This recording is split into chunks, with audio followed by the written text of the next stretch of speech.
This is Doleo, an original thriller fiction podcast presented in serialized format, a chapter at a time. Written by Jared Canton, narrated by Joshua Canton, a SteadyChaos production.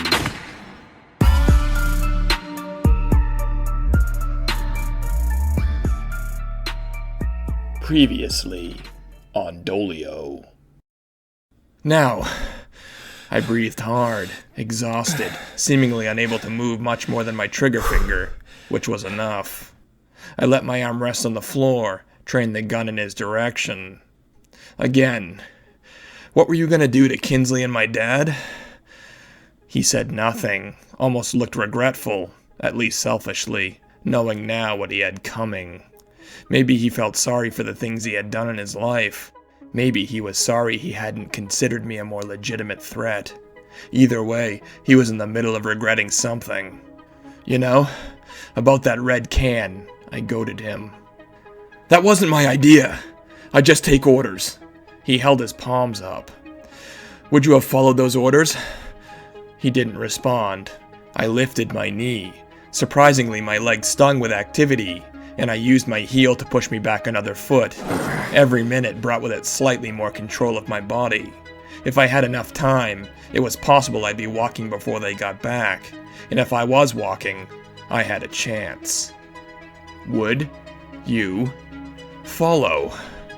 I broke the words up intentionally, almost as if reprimanding a disobedient dog. Yeah! The silent shot ripped his jaw off before he could even pronounce the S.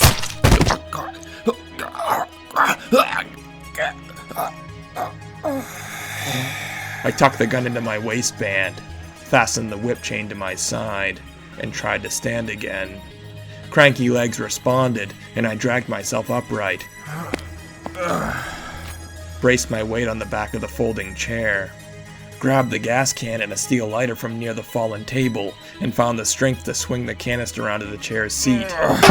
If I was getting out of this with Dad and Kinsley alive, then I was going to have to be creative, because physically, man to man, I just wasn't right.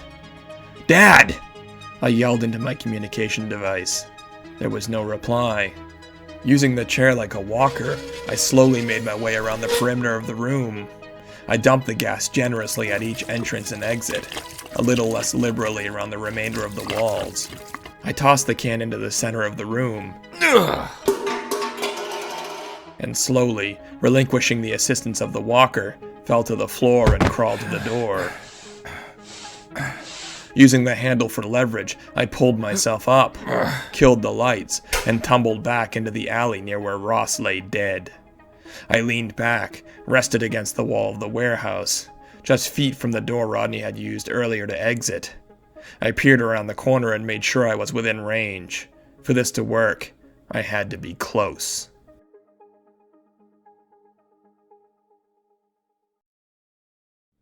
Episode 27. Into the Fire, Part 2.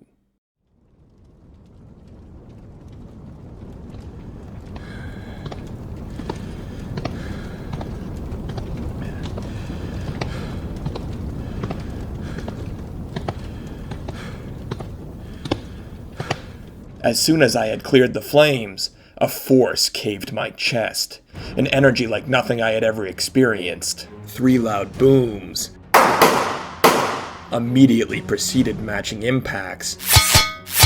Then the click of an empty magazine replaced a fourth. I writhed on my back a moment before fully registering that Rodney had shot me in the chest 3 times. Clearly, my chest plate had absorbed at least some of the damage, because I was still alive. But when I glanced down, blood soaked my lower left abdomen, and flames crept up my legs.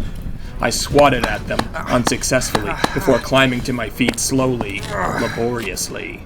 Lungs flat, impaired, from crushing impact and smoke. I pulled 3 fractured, ineffective, consecutive deep breaths. Coughed hard.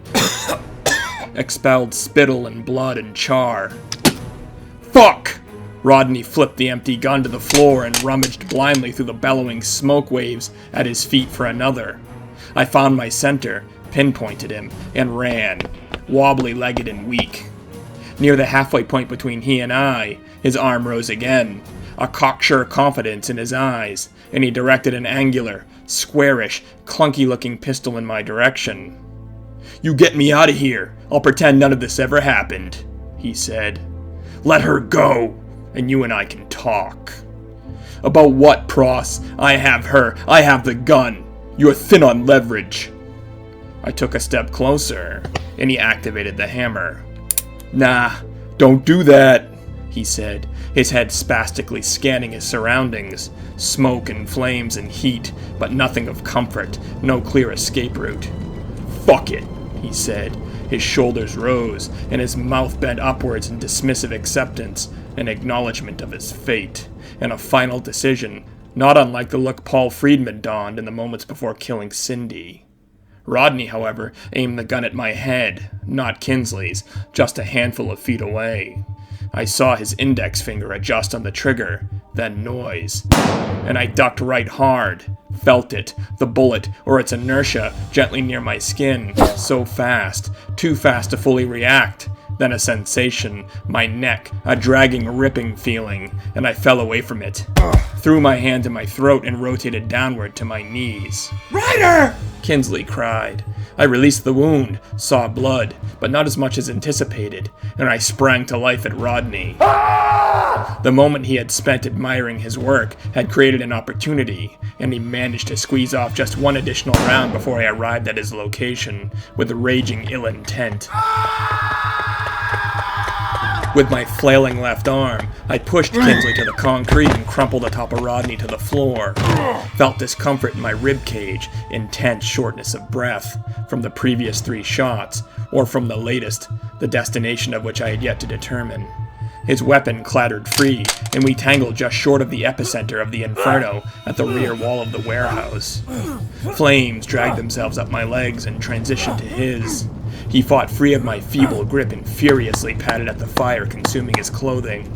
I climbed to my feet, gained his attention, and we faced off. He backed up dangerously close to the engulfed wall. Shoots of fire and sparks popped and crackled over his shoulder, causing him to dart and duck sporadically.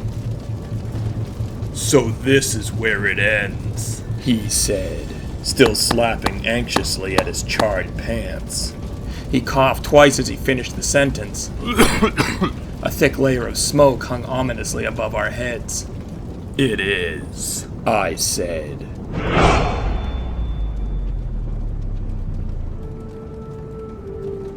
"You don't look so good, Pross." "I've looked worse. It's a shame.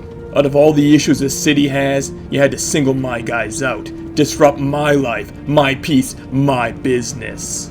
And look where it's gotten you, hero, face to face with a problem you can't solve. I'm not special. I kill you, you kill me. Nobody gives a shit.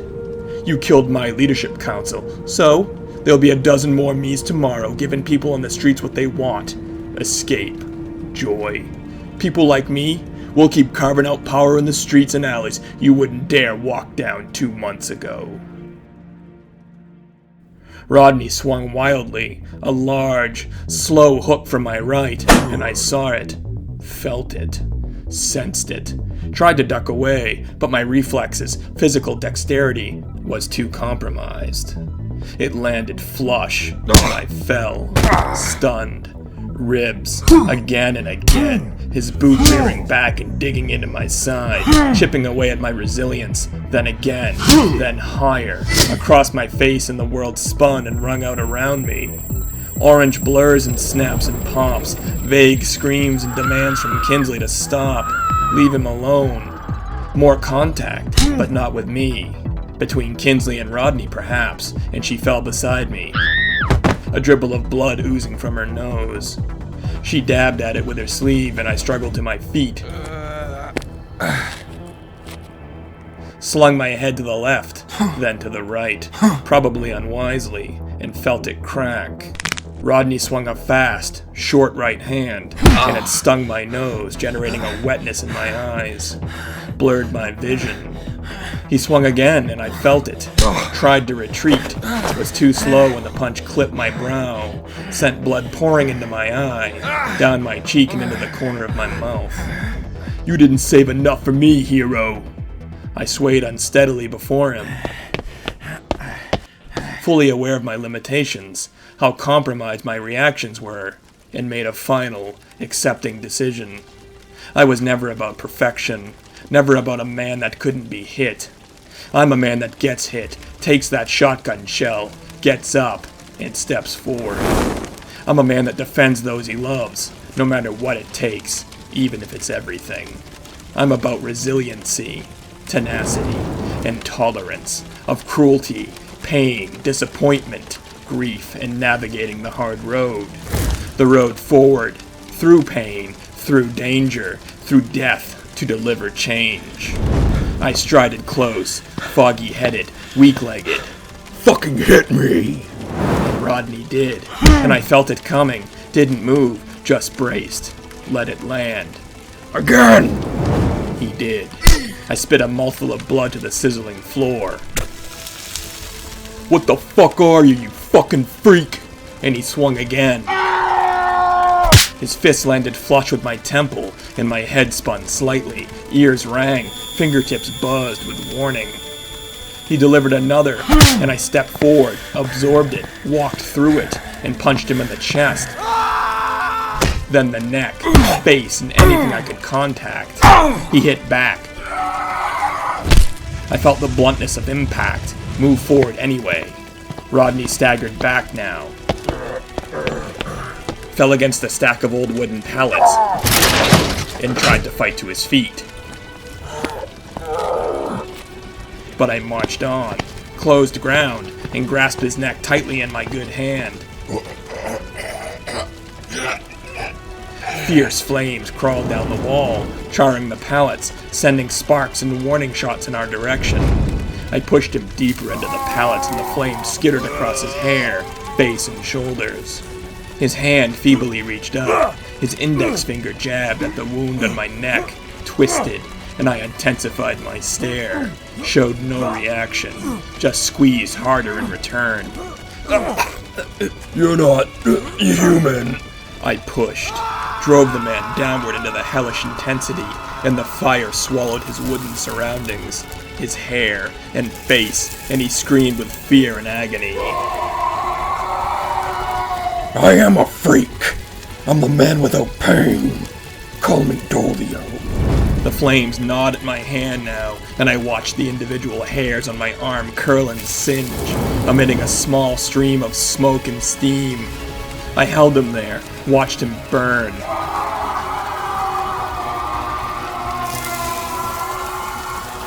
Myself burn.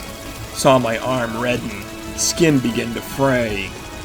I just wanted to help, but things don't always go as planned. Sometimes even good intentions make a mess, so you face the music and take the hard path. No matter how much it burns and hurts the parts of you that actually feel pain. With a final shove, I launched Rodney deep into the pile of disintegrating pallets. This is for everyone you've hurt, for Kinsley, and for having the audacity to think you could lay a hand on my dad without suffering my wrath. As I retreated towards Kinsley, I staggered, recalled my weakened state, and the latest bullet wound. Stabilized in time to hear a commotion at my back. And then feel something at my neck and shoulder, the slightest touch of warning. Knew full well what it meant by now. Knew my powers, and how to use them. Reached down, grasped the steel gas can. Still heavy, not empty.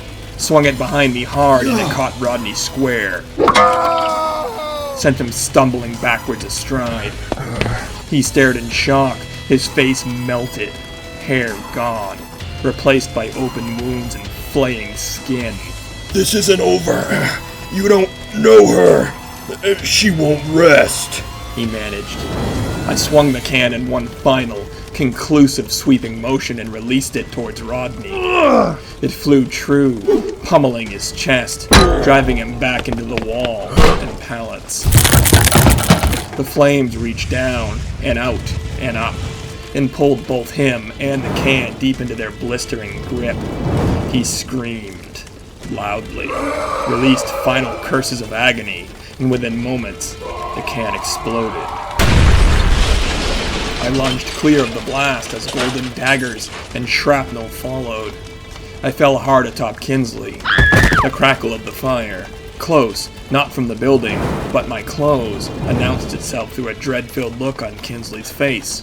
I patted at myself in panic, looked up just in time to see Kinsley wielding a cumbersome black barrel, or tube. Instinctively, I covered my face, ducked away from her, and she let it rip. A loud whooshing sound rained upon me from above. I opened my eyes to a white powdery substance coating my face and limbs. Again, the whooshing sound. This time further away. I turned in time to witness Kinsley bravely battling the flames at the front of the structure. I fought to my feet and stumbled towards her, patted my midsection, saw a blood-covered glove, slushy red-soaked material, and before I could close the gap, an earth-shattering boom filled the air. And its origin disrupted my plan. A large wooden beam crashed to the ground between Kinsley and I. Then a series of deafening snaps and pops culminated with sparks littering the air. She pivoted away from the flames at the exit, back towards the flames between us. Within but a moment, she had emptied the remnants of the extinguisher on the beam, and I made my way to her. The flames at the exit had grown dire, swallowed our path in a perilously intense blaze. "What do we do?" she cried, before a desperate, needy cough erupted from her lungs, and she fell to her knees. I scanned the warehouse for the easiest exit. There were none. Remembered wise words, took them to heart, wanted to be a better man. You can't always take the easy way out. Sometimes, the only path forward is the hard way. I fell to a knee, cradled Kinsley like a baby at my chest, covered her with an old throw carpet that had avoided the blaze thus far, and fought back to my feet with a grunt. "Do you trust me?" She nodded the slightest acknowledgement from beneath the carpet. "You make me want to be better. You make taking the hard path worth it. Deep breath and hold." I took 3 small strides backwards. Heard the flames warn violently at my neck. Overwhelming, powerful, but I backpedaled faster regardless. My body met flames, then a nothingness of orange and pressure and noise swallowed my consciousness. I moved faster, held an arm over Kinsley's carpeted head, felt a loss of direction and panic, like swimming in an underwater cave and losing your air pocket. Then, calmness, snowflakes, and a collision with the ground. I rolled to snow-covered pavement with a sizzling conclusion. As our collective mass slid to a stop, Kinsley jumped free of my arms. She swatted at the flames on my body with snow in her bare hands, and then the carpet feverishly. Once extinguished, our eyes met. I coughed hard, and somehow smiled for the final few moments I could recall.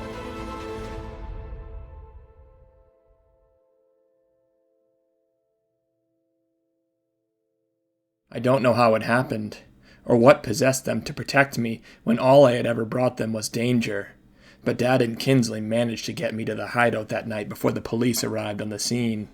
When I came to, I was naked, much like the first time Kinsley had inspected me. Significant portions of my body were covered in clean, bright white gauze pads, soaked crimson in spots. I presume they covered burns, or bullet holes, but as usual, I couldn't tell one from the other. The small, dingy apartment looked different. There was medical equipment everywhere, an IV, technological monitoring equipment, instruments, needles, bags, and boxes of medications I couldn't even pronounce. "Welcome back," Dad said. I rolled my head around to face him from the flat of my back. "Hey, Dad." "Hey to you," he smiled widely. "How did you—" I raised an arm ever so slightly in gesture at the makeshift hospital room. "You're not the only one around here that can work miracles." You've been out a few days." "Days?" "Kinsley had her hands full with you. You're going to be on the mend for a long time, son.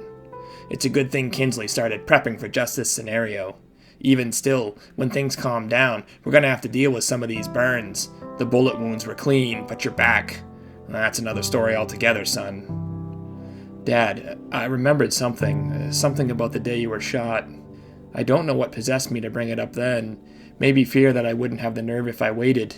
Maybe I wanted to bookend my adventures as Doleo by tackling all the unsaids, an interpersonal reset of sorts. Don't. Brett's bullet, that was never intended for you. When I hit him, I redirected his aim. That's why he shot you.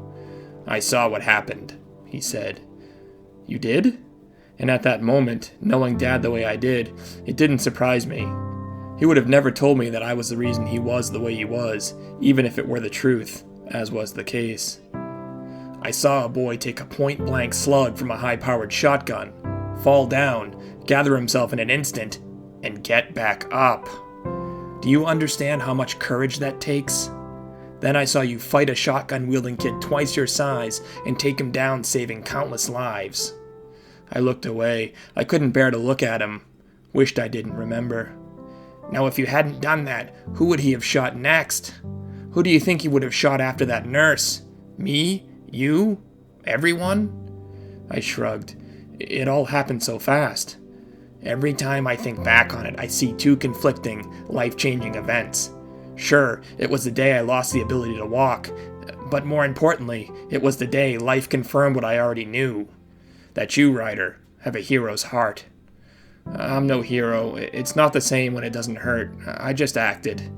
Selflessly. I know I don't speak much of Nancy with you, but days before she died, do you know what her one regret was? I shrugged. This was a candid, vulnerable side to Dad, a side to which access was highly restricted.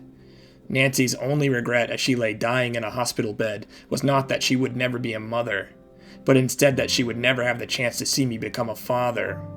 The very same day she told me that, I first met someone and learned of the only person that could make my life whole again.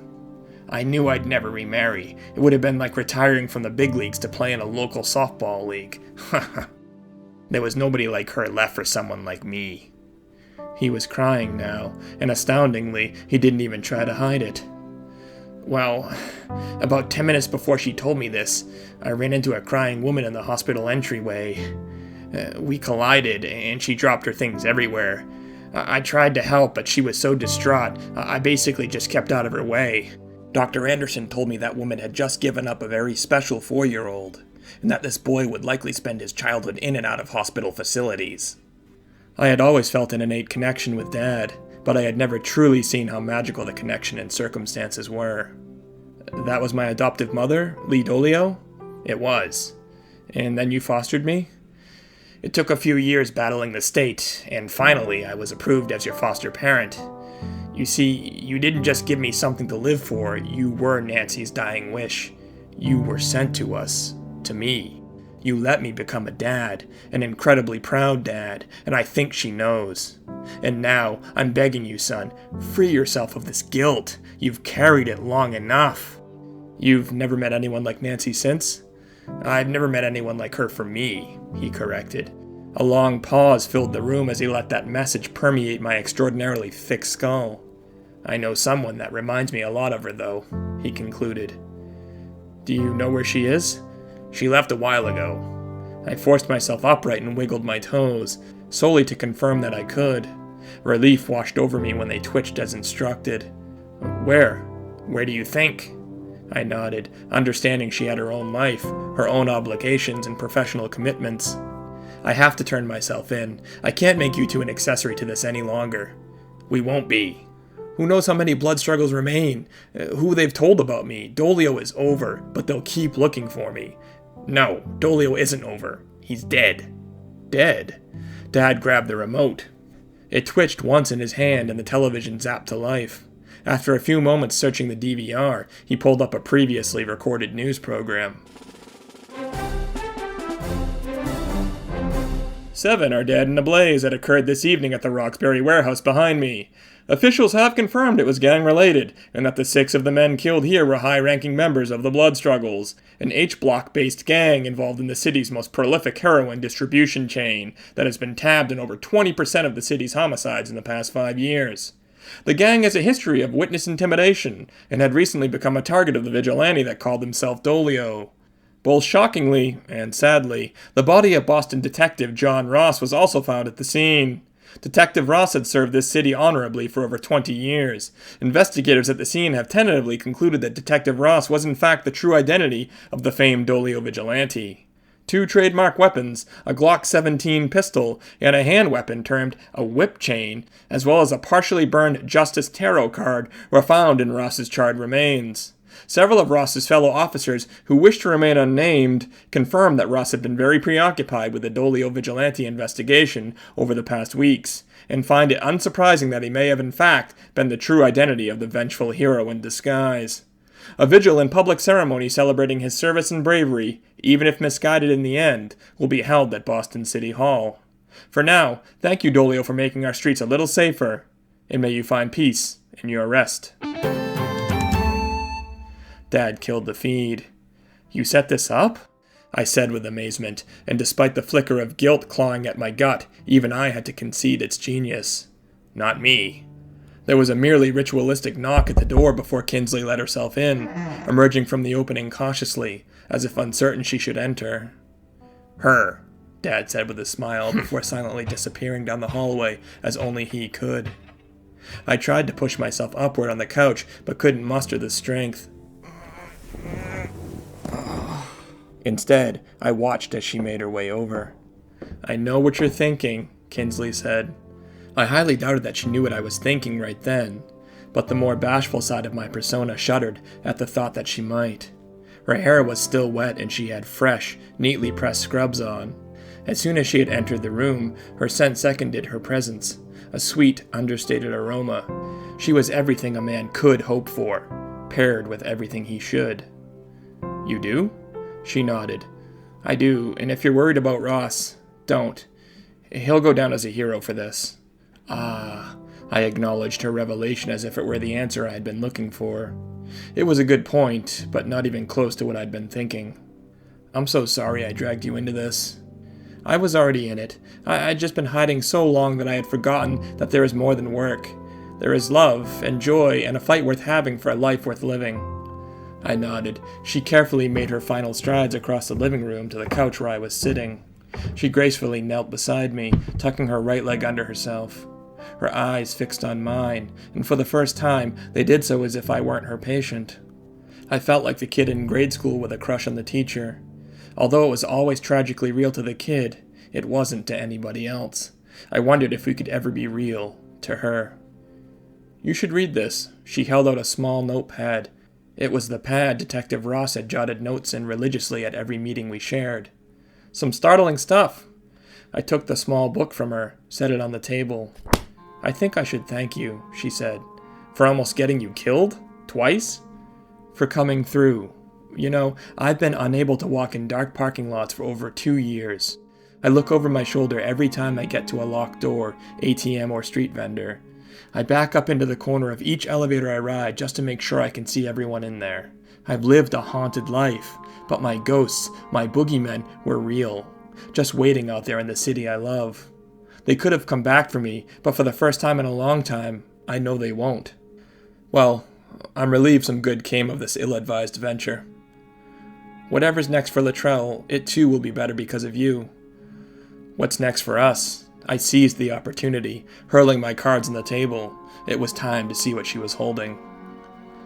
I hope I can still be your doctor. You're not out of the woods just yet. You have some serious burns we're going to have to deal with, and temporary paralysis may be temporary, but it happens for a reason. As you know, yours is a serious one. You're going to need major surgery, possibly spinal fusion. Sincere concern painted her face, and she appeared to take notice that her answer had fallen desperately short of my expectations. She stopped speaking, moving, remained perfectly still for an awkward 2 count. Then, she fell in and placed her lips to mine, gently encasing my bottom lip between her two. She paused there, remained still, squeezed her fingers shut in my hair, and I felt her shudder lightly, then slowly pull away.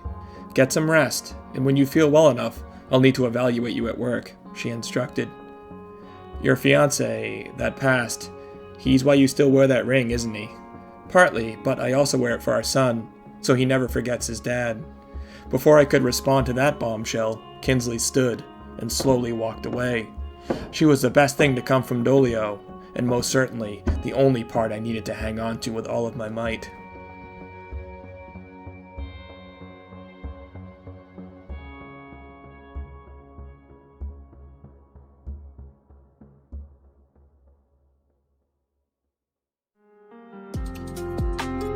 Thank you for listening. If you enjoyed Doleo, please come back for future episodes arriving at regular intervals, and subscribe and rate us on your favorite podcast application.